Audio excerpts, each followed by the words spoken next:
हरे Krishna. Shrimad Bhagavatam canto 10 chapter 71 भगवान की इंद्रप्रस्थ यात्रा। सुखदेव गोस्वामी ने कहा, इस तरह देवर्षि नारद के कथनों को सुनकर और सभाजनों तथा कृष्ण दोनों के मतों को जानकर महामती उद्धव इस प्रकार बोले। श्री उद्धव ने कहा, हे प्रभु, जैसी ऋषि ने सलाह दी है, आपको चाहिए कि आप राजसूय यज्ञ संपन्न करने की योजना में अपने फुफेरे भाई युधिष्ठिर की सहायता करें। आपको उन राजाओं की भी रक्षा करनी चाहिए जो आपकी शरण के लिए याचना कर रहे हैं। हे सर्वशक्तिमान विभु, जिसने दिग्विजय कर ली है वही राजसूय यज्ञ कर सकता है। इस तरह मेरे विचार से जरासंध पर विजय पाने से दोनों उद्देश्य पूरे हो सकेंगे। इस निर्णय से हमें बहुत बड़ा लाभ होगा और आप राजाओं को बचा सकेंगे। इस तरह हे गोविंद, आपका यश बढ़ेगा। दुर्जय जरासंध 10,000 हाथियों जितना बलवान है।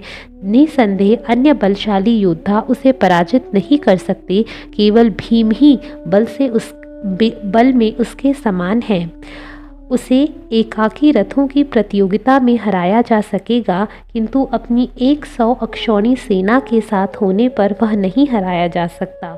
और जरासंध ब्राह्मण संस्कृति के प्रति इतना अनुरक्त है कि वह ब्राह्मणों की याचनाओं को कभी मना नहीं कर सकता। भीम ब्राह्मण का वेश बनाकर उसके पास जाए और दान मांगे। इस तरह उसे जरासंध के साथ द्वंद्व युद्ध की प्राप्ति होगी और आपकी उपस्थिति में भीम अवश्य ही उसको मार डालेगा।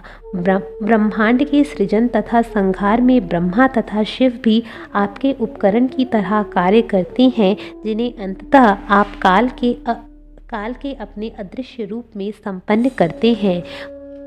बंदी राजाओं की दैवी पत्नियां आपके नेक कार्यों का कि आप किस तरह उनके पतियों के शत्रुओं को मारकर उनका उद्धार करेंगे गायन करती हैं। गोपियां भी आपका यशोगान करती हैं कि आपने किस तरह गजेंद्र के शत्रु को, जनक की पुत्री सीता के शत्रु को तथा अपने माता पिता के शत्रु को मारा।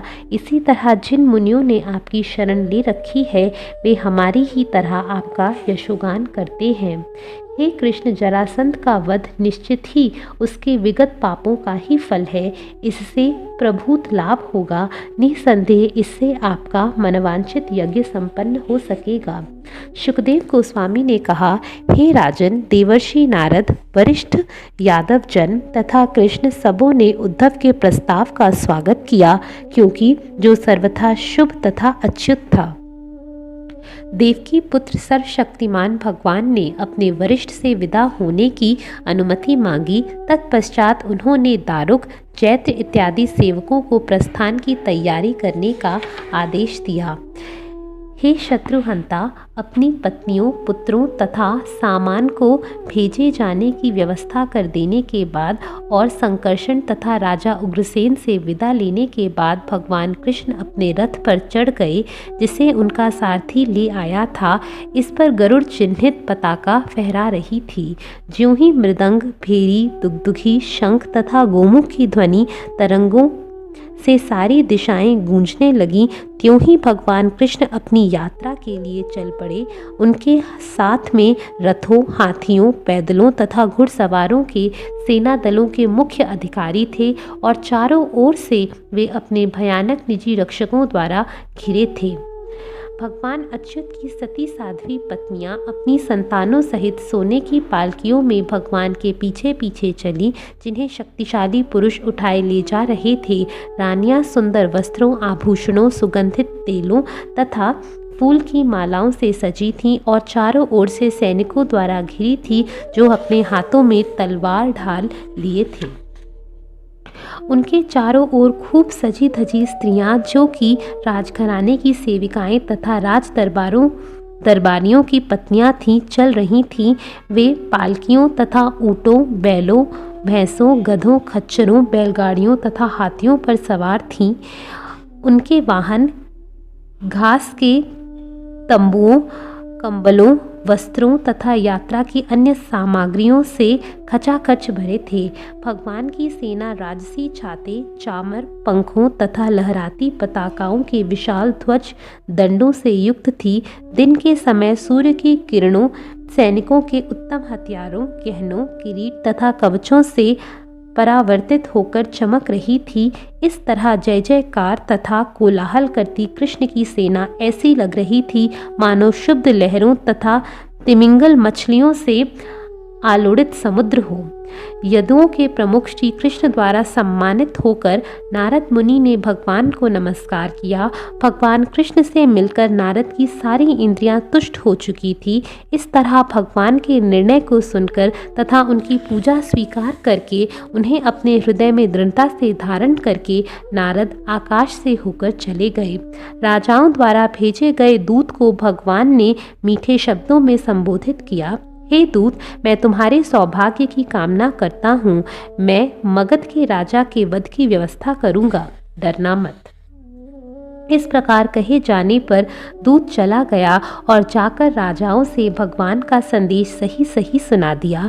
तब स्वतंत्र होने के लिए उत्सुक वे सभी भगवान कृष्ण से भेंट करने के लिए आशान्वित होकर प्रतीक्षा करने लगे।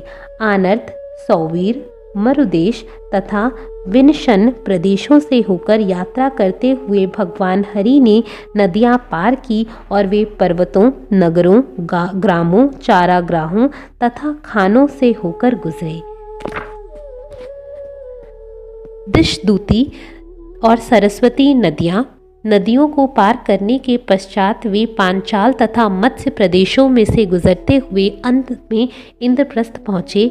राधा युधिष्ठिर यह सुनकर अतीव प्रसन्न हुए कि दुर्लभ दर्शन देने वाले भगवान आ चुके हैं। भगवान कृष्ण से मिलने के लिए राजा अपने पुरोहितों तथा प्रिय संगियों समेत बाहर आ गए। वैदिक स्तुतियों की उच्च ध्वनि के साथ साथ गीत तथा संगीत वाद्य गूंजने लगे और राजा बड़े ही आदर के साथ भगवान ऋषिकेश से मिलने के लिए आगे बढ़े, जिस तरह इंद्रियां प्राणों से मिलने के लिए आगे बढ़ती हैं। राजा युधिष्ठिर ने अपने परम प्रिय मित्र भगवान कृष्ण को इतने दीर्घ वियोग के बाद देखा तो उनका हृदय स्नेह से द्रवित हो उठा और उन्होंने भगवान का बारंबार आलिंगन किया। भगवान कृष्ण का नित्य स्वरूप लक्ष्मी जी का सनातन निवास है। जो ही युधिष्ठिर ने उनका आलिंगन किया वे समस्त भौतिक कल्मश से मुक्त हो गए। उन्हें तुरंत दिव्य आनंद की अनुभूति हुई और वे सुख सागर में निमग्न हो गए। उनकी आंखों में आंसू आ गए और भावविष्ट होने से उनका शरीर थरथराने लगा। वे पूरी तरह से भूल गए कि वे इस भौतिक जगत में रह रहे हैं। तब आंखों से आंसू भरे भीम ने अपने ममेरे भाई कृष्ण का आलिंगन किया और फिर हर्ष से हंसने लगे। अर्जुन तथा जुड़वा भाई नकुल तथा सहदेव ने भी अपने सर्वाधिक प्रिय मित्र अच्युत भगवान का हर्षपूर्वक आलिंगन किया और जोर जोर से रोने लगे। जब अर्जुन उनका पुनः आलिंगन कर चुके और नकुल तथा सहदेव उन्हें नमस्कार कर चुके तो श्री कृष्ण ने ब्राह्मणों तथा उपस्थित बड़े बूढ़ों को नमस्कार किया। इस तरह उन्होंने कुरु, सृजय तथा कैकेयी वंशों के माननीय सदस्यों का सत्कार किया।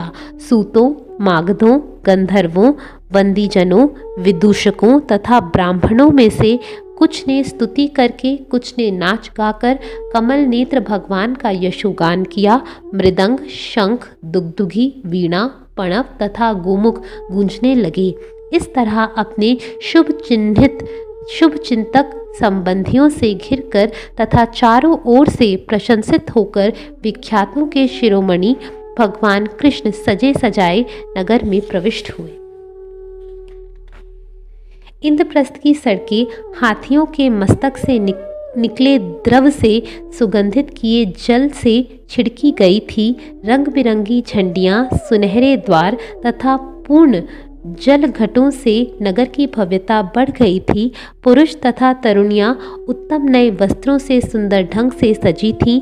फूलों की मालाओं तथा गहनों से अलंकृत थी तथा सुगंधित चंदन लेप से लेपित थी। हर घर में जगमगाते दीपक दिख रहे थे और सादर भेंटें दी जा रही थीं। जालीदार खिड़कियों के छिद्रों से अगरू का धुआं निकल रहा था, जिससे नगर की सुंदरता और भी बढ़ रही थी। झंडियां हिल रही थीं और छातों को चांदी के चौड़े आधारों पर रखे सुनहरे कलशों से सजाया गया था। इस प्रकार भगवान कृष्ण ने कुरुराज के राजसी नगर को देखा। जब नगर की युवतियों ने सुना कि मनुष्यों के नेत्रों के लिए आनंद के आगार भगवान कृष्ण आए हैं, तो उन्हें देखने के लिए वे जल्दी जल्दी राजमार्ग तक पहुंच गई। उन्होंने अपने घर के कार्यों को त्याग दिया, यहाँ तक कि अपने पतियों को भी पलंग में ही छोड़ आईं। उत्सुकतावश उनके बालों की गांठें तथा वस्त्र ढीले पड़ गए। राजमार्ग पर हाथियों, घोड़ों, रथों तथा पैदल सैनिकों की खूब भीड़ थी, इसलिए स्त्रियां अपने घरों की छतों पर चढ़ गईं, जहां से उन्होंने कृष्ण तथा उनकी रानियों को देखा। नगर की स्त्रियों ने भगवान पर फूल बरसाए, मन ही मन उनका आलिंगन किया और हंसी युक्त चितवनों से अपना हार्दिक स्वागत व्यक्त किया। मार्ग पर मुकुंद की पत्नियों को चंद्रमा के साथ तारों की तरह गुजरते देखकर स्त्रियां चिल्ला उठी, इन स्त्रियों ने कौन सा कर्म किया है जिससे उत्तमोत्तम व्यक्ति अपनी उदार मुस्कान तथा क्रीड़ा युक्त दीर्घ चितवनों से उनके नेत्रों को सुख प्रदान कर रहे हैं। विभिन्न स्थानों पर नगरवासी अपने हाथों में कृष्ण के लिए शुभ भेंटें लेकर आए और प्रमुख निष्पाप व्यापारी भगवान की पूजा करने के लिए आगे बढ़े। प्रफुल्ल नेत्रों से अंतःपुर के सदस्य भगवान मुकुंद का प्रेम पूर्वक स्वागत करने जोश से आगे बढ़े और इस तरह भगवान राजमहल में प्रविष्ट हुए। जब महारानी कुंती ने अपने भतीजे कृष्ण को, जो तीनों लोकों के स्वामी हैं, देखा तो उनका हृदय प्रेम से भर गया। वे अपनी पुत्र वधू सहित अपने पलंग से उठी और उन्होंने भगवान का आलिंगन किया। देवताओं के परमेश्वर भगवान गोविंद को राजा युधिष्ठिर अपने निजी निवास स्थान में ले आए। राजा हर्ष से इतने विभोर हो गए कि उन्हें पूजा का सारा अनुष्ठान विस्मृत हो गया। हे राजन, भगवान श्री कृष्ण ने अपनी बुआ और उनके गुरुजनों की पत्नियों को नमस्कार किया। तब द्रौपदी तथा भगवान की बहन ने उन्हें नमस्कार किया। अपनी सास से अभिप्रेरित होकर द्रौपदी ने भगवान कृष्ण की पत्नियों रुक्मणी, सत्यभामा, भद्रा, जामवंती, कालिंदी, शिबी की वंशजा मित्रवृंदा, सती, नागचिति को तथा वहां पर उपस्थित भगवान की अन्य रानियों को नमस्कार किया। द्रौपदी ने वस्त्र, फूल, मालाएं तथा रत्न आभूषण जैसे उपहारों से उन सबों का सत्कार किया। राजा युधिष्ठिर ने कृष्ण के विश्राम का प्रबंध किया और इसका ध्यान रखा कि जितने सारे लोग उनके साथ आए हैं, यथा उनकी रानियां, सैनिक, मंत्री तथा सचिव, वे सुखपूर्वक ठहर जाएं। उन्होंने ऐसी व्यवस्था की कि जब तक वे पांडवों के अतिथि रूप में रहें, प्रतिदिन उनका नया नया स्वागत हो। राजा युधिष्ठिर को तुष्ट करने की इच्छा से भगवान कई मास इंद्रप्रस्थ में रहते रहे। अपने आवास काल के समय उन्होंने तथा अर्जुन ने अग्निदेव को खांडव वन भेंट करके तुष्ट किया। उन्होंने मय दानव को बचाया, जिसने बाद में राजा युधिष्ठिर के लिए दैवीय सभा भवन बनाया। अर्जुन के साथ सैनिकों से घिरकर भगवान ने अपने रथ पर सवारी करने के अवसर का भी लाभ उठाया। हरे कृष्णा।